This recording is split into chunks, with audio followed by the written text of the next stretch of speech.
Hi, everyone. It's me, Krylios, Team Racing Productions, MC and producer. And welcome to everyone. We are going to have a wonderful time. This is our panel discussion that we are having today with some wonderful queer Black men in music. So at this moment, I want to have everyone coming from the waiting room so that we can begin our Black and queer men in music panel. So welcome to all of our guests. Welcome to everyone. Thank you so much for being here with us this evening. Hey everyone. Nhojj, I just want to say that your the camera flipped, so just fix that for us. Well, welcome everyone. Thank you so much for being here. It is great to have you here. It is great to have this discussion with everyone. So before we go any further, I want us to begin with just introducing who everyone is. So let us start off with Devin. So go ahead, Devin, and start to introduce yourself. What's up, everybody? My name is Devin. I am a singer, rapper, and songwriter living bicoastally out of Los Angeles, California, and Tampa, Florida.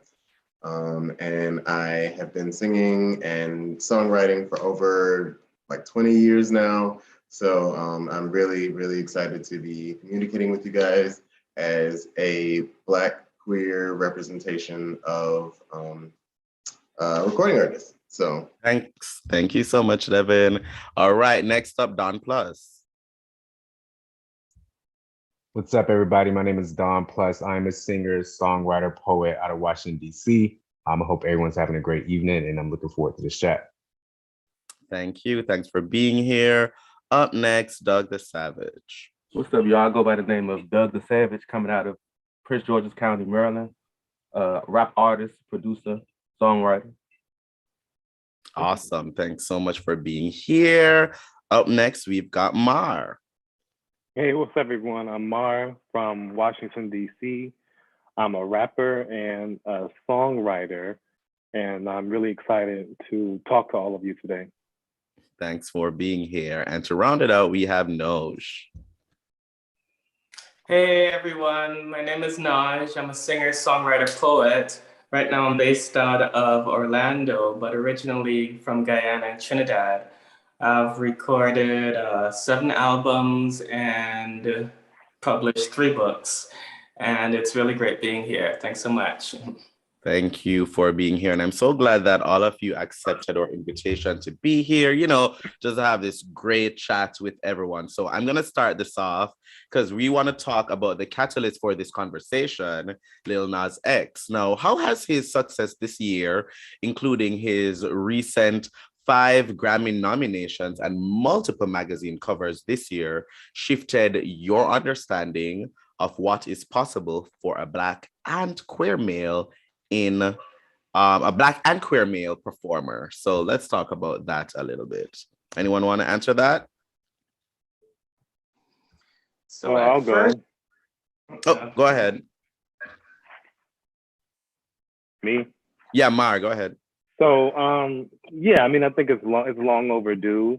I have been waiting for something like this to happen in the music industry. I think it's really important that we have representation like Lil Nas X around as one of the top pop stars that there is. And so for me, I'm just proud and really emotionally overwhelmed at times at, how he is kind of kicking down this door for all of us. And I'm just proud. I don't know what else to say. Awesome. Nhojj, what about you? Yeah, I could feel it coming in a sense, because in the kind of underground scene, there were all these out artists I was coming across. And so in my spirit, I just knew it was coming, but I really didn't expect it to come this quickly and for it to blow up so quickly.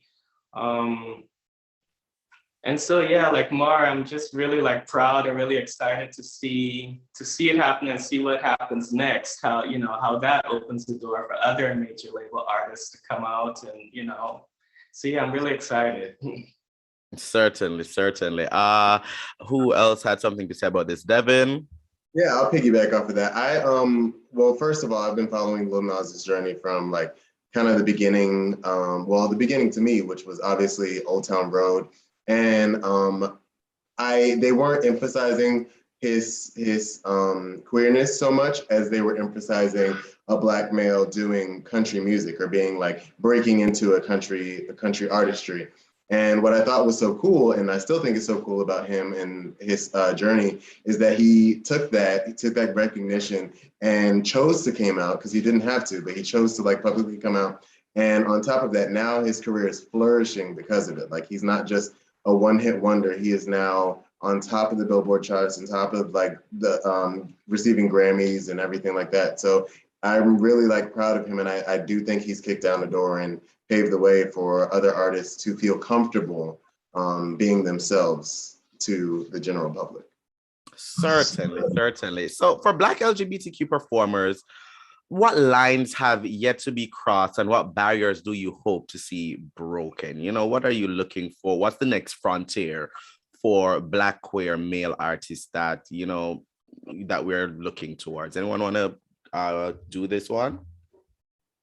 I think go ahead, Don. I'm sorry, David. Yeah. So the thing that really popped in my head with this question was how kind of right now the perception or the reception of a gay artist kind of lies on the extremes of the spectrum of like, oh, we really like to see this amazing femininity in men, or we like to see this really deep masculinity in our gay men or our queer men when it comes to being an artist. And what I want to see happen is it's more of a diaspora. And like as an artist, I've found that I've kind of struggled in, oh, do I need to be hyper masculine? Do I need to be hyper feminine? When in all actuality, just like Blackness, you know, it is on a spectrum. Our experiences are different. And so I think the barrier that does need to be broken is this idea of only accepting artists on those two polarizing extremes, and really getting like the everyday queer artists who may not play in those extremes all the time, and kind of fall somewhere in the middle. And so that's the barrier I want to see broken. Certainly. Anyone else? I agree with that. And to piggyback off of what he's saying, it's not just about streams and stuff. The fact that we have a Black male gay artist who's talking about audibly loving another male on the mainstream radio. Speaking of That's What I Want. That's What I Really Want, excuse me. That just says so much. And I think that's a barrier that needs to be definitely broken down more, for it to not just be a singular incident or a singular instance, for that to be, you know, I want it to be a commonality that you hear and you think of it the same way as you think of, you know, a song about women or something like that. Exactly. And I kind of want to expound on that question too a little bit, because I know for none of us here, probably, we didn't grow up hearing about, you know, love between two males on the radio. I remember the first time I ever heard anything about love between same sex or even anything, it was like Katy Perry, I Kissed a Girl or something. So, and that's not even like lesbian love. It's just, as the song says, it's just like fun girls making out or whatever. So where song or music actually delves into that has been very, very rare. And now that has happened, do you see a future where this can become not just an, you know, off thing, it's happened once, it happens, and it's not just Lil Nas X, but more people coming in, more Black people, more queer men? How do you see the future? Do you think this is that stepping stone towards that? Well, I hope it is, but first we got to find more queer artists. How about that? Yes, certainly. There you go. I think also as queer artists, we should put more, I mean, I'm pretty sure we all do, but just making the conscious effort to put those words and use that dialect in our songs. Like I know I went back and forth with my second single, which was a ballad, and it's a breakup song disguised as a love song. And I fought really hard with myself to actually say, you're not the man I thought that you would be versus you're not the one that I thought you should be. And from a marketability standpoint, I was like, I want it to be general, but then I took a step back, realized the artist that I was, and I said, no, I'm gonna be true to myself and write those lyrics. So that is a barrier that I definitely think we're all breaking down individually, and we will all collectively, as queer male artists, be able to break down in the future. And I love that you touched on that because I want to kind of jump into that when it comes to the integrity of your art compared to, you know, marketability and how you have to balance those. And because you want your career to, you know, have a certain level of success, but you also want to be true to your art. How do, you know, you artists balance that and, you know, make those choices when it comes to your music and what you're putting out and all of that? How do you make those choices? I think it's all down to like your level of authenticity that you want to share with people. I think our art is a vessel for us to express whatever part of us that we want to express. And so, I mean, once you find what it is that you want to give people, I think, you know, through your art, that's the best place to do it. Certainly. Anyone else? Yeah, I wanted to add to that. So yeah, when you know, I'm a little older than these other artists here. I'm back in like the 2000s, and like no one was really doing art like this back then. And I remember I was so, excuse me, I was so scared to like put out, I had a music video that showed two brothers, you know, in love, you know, really making a connection. And I was so scared to release that music video. But for me, that was, once I kind of made that decision and just said, you know, let me go ahead and do this, that's when kind of the whole, you know, that's been my biggest music video. Like it really kind of opened the door for me, and it really kind of showed me that the advantage of standing in one's truth and how powerful that is and how much it resonates with so many different people. So yeah, that was a real lesson for me. I can only imagine. All right. So did any of you, now that we're on that, did any of you consider not being an out performer, whether being publicly ambiguous about your orientation or having a heterosexual public persona? Was that ever a consideration for any of you? I can speak on that. Excuse me. I think at one point I felt like that, like as far as like I gotta pretty much get this persona in order for me to like try to sneak my way into the, you know, in the big league with the other folks, and then probably just, I don't know, just backfire and then just do everything for us. It was a time where I would go to like the open mics and stuff. Like that's where I started off as far as like in the straight crowd, like performing in the straight crowds and stuff like that. That's pretty much how I got my name as the only gay artist being in these spots. Then after a while, it's like, you know, it's no point. Your mic on mute. Oh, it's no point of really there's no really point of like hiding yourself. Like after a while, like I got to a point where it's like I just don't care at this point. It was a definite struggle for me, trying to figure out how I was going to present my art initially. I would say that because I wanted, you know, that mainstream success or what I thought was mainstream success, I would try to write my songs or cater them to a larger audience, but ended up not liking the song. And I think that just goes to the fact of like knowing that you're not being true to yourself in that moment. And even thinking about like my very first video for Make a Move, my first single, I was like, I don't know if I want there to be a love interest. And if there is, maybe they can shoot it to where they can hide the person type deal. But ultimately it was like, no, I want to give the representation that I wasn't able to have growing up when it came to music. I hated having to change pronouns when I was singing a song, or, you know, looking at a music video and be like, ooh, I wish I was, you know, I don't know, Shamar Moore or somebody versus whoever's in the video. And so I made a conscious decision to be that artist where I'm giving back what I did not have as an artist. That's really powerful and that's important. And speaking of how important it is, how does being both Black and queer influence your music? When you get down to really, writing and producing that art, how much of your Blackness or your queerness influences that? And how much do you want it to be a part of what you do? Well, I'll just say that I definitely did not necessarily plan on writing. I just wanted to write music that was true and authentic to me.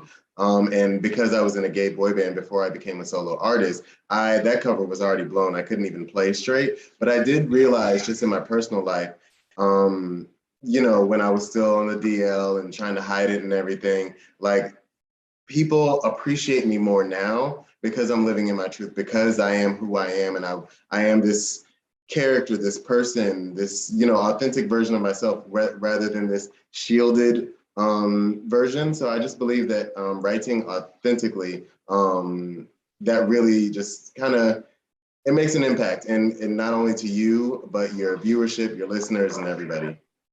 Certainly. Mar?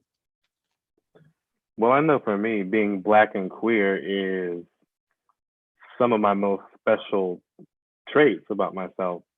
And piggybacking off of the last question, I don't think I felt comfortable doing music until I could be comfortable being out this largely. So being Black and being queer, it influences me in every single way, every time I get in the booth and every time I've got something to say. And it's going to be that way until it's all out. So, I mean, I don't feel like it's necessary to throw it in people's face every time. But every time it comes up, it's going to come up. And I think that, people need to be comfortable in that. And just like Doug was saying, I mean, performing for like a cis, crowd and gaining the respect is one thing, and that's a good thing. But I hope that, in the future, we don't have to limit ourselves to have them, feel what we're doing, feel our music, like our music, and support us. That is a large hope for me. So without being Black and queer, I don't my music will sound dry as fuck. Oh, sorry. You can swear, that's fine. Oh, okay. All right. Yeah, certainly. So for everyone here, what Black and queer performers have influenced you personally or musically? And because there are not many Black and queer ones, you can pick Black/queer as well. So go ahead. Thank you. For me, it was SEO. I remember going to a Brooklyn Pride, and I don't know what year that was. And he was on stage. He was like dancers, and he was just so clear and so, just visible. And that was the first time I'd seen a Black queer R&B artist, and I was like, oh my God. And so for him, yeah, it was just. Anyone else? I'll say there's a specifically queer artist of whom I've looked up to for years and didn't really know he was queer until later on in his in my experience with him as a musician. But Sam Sparrow, do you guys remember that song from the movie with Beyonce, the one where she was crazy obsessed? Yeah, and the song Black and Gold, Black and Gold, that is by an artist named Sam Sparrow, who's a queer artist out of, I believe, the UK. And I fell in love with his album back then. And through the years, I figured out that he was a queer artist.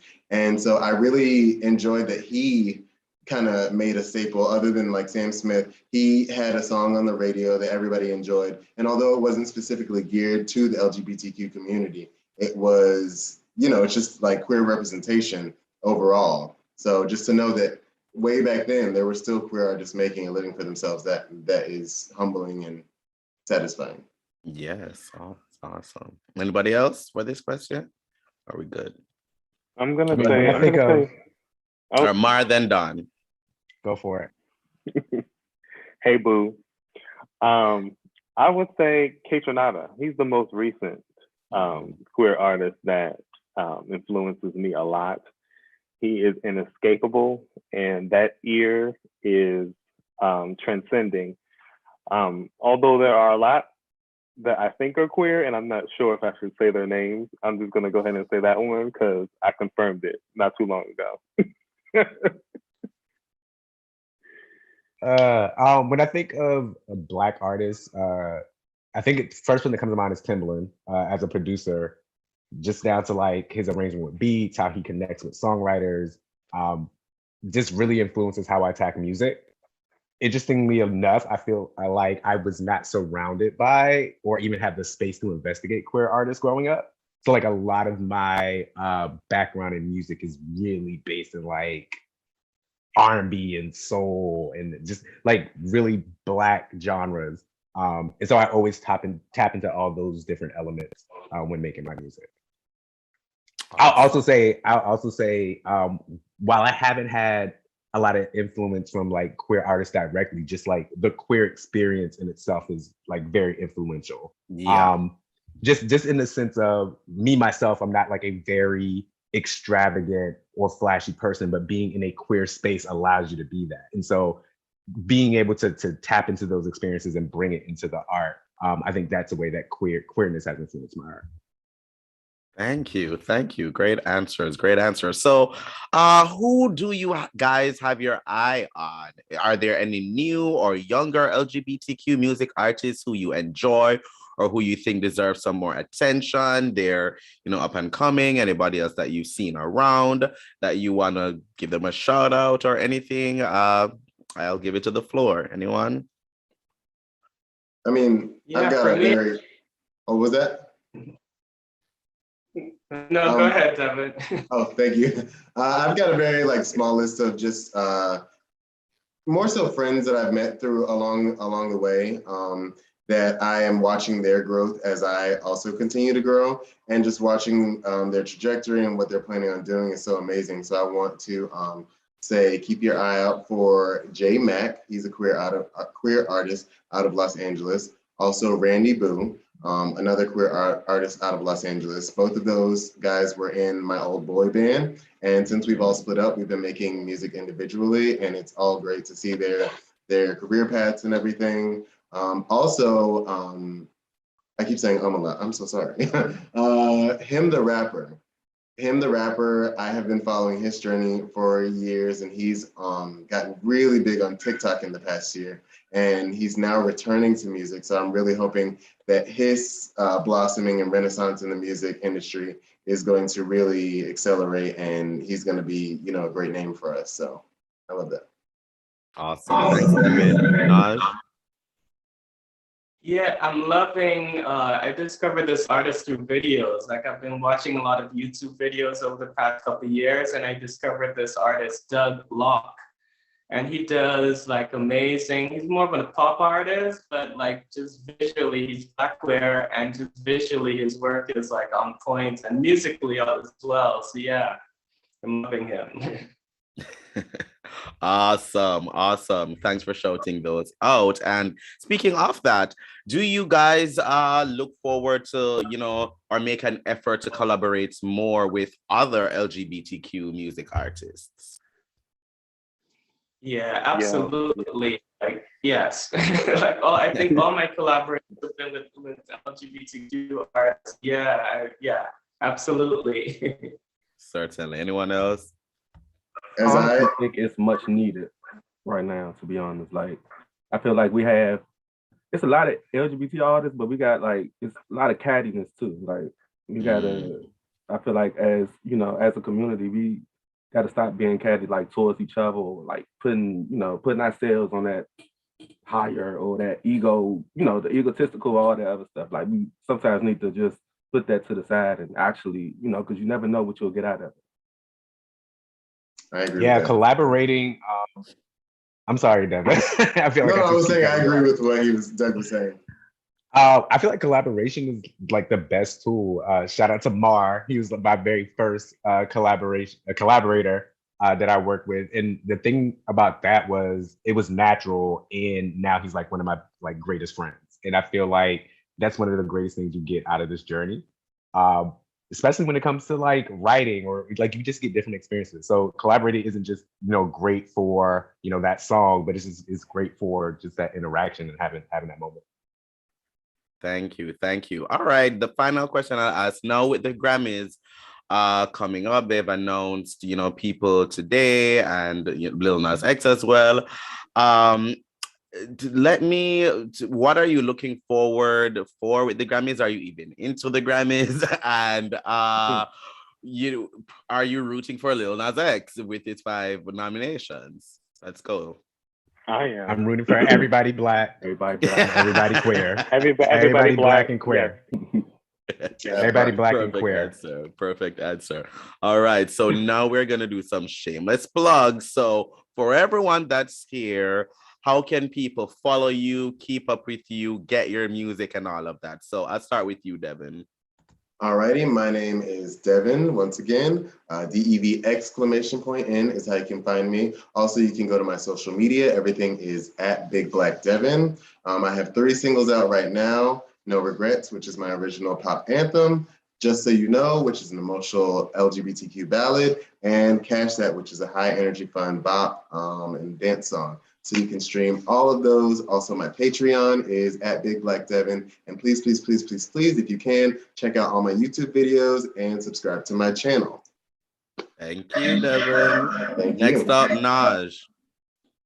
Hey, my name is Nhojj. I'm on, YouTube, Instagram, Twitter, and Facebook. And it's, everything is Nhojj, /Nhojj.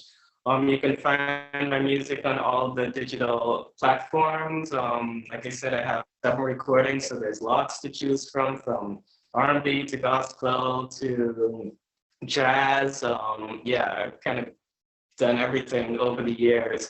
And also, my books are available on Amazon, and that's under Nhojj Poetry. So hopefully, and I'm on Patreon as well. So I'd love to connect with you. So feel free to follow me. Thank you, Nhojj. Up next, Don. What's up, everybody? It is Don Plus. You can check me out at It's Don_music at Twitter, Instagram, and TikTok. Go ahead and check out my number 31 iTunes R&B EP, Raw Rhythm and Words. It is out now. Go ahead and check that out. And of course, go check out YouTube, my video for Fever, featuring the amazing Brandon Gray. That is out on YouTube right now as well. Perfect. Up next, we've got Doug the Savage. What's up? Again, I go by the name Doug the Savage. You can find me on Instagram, Twitter, Facebook, YouTube, SoundCloud, Doug the Savage. If you search it, I will definitely pop up.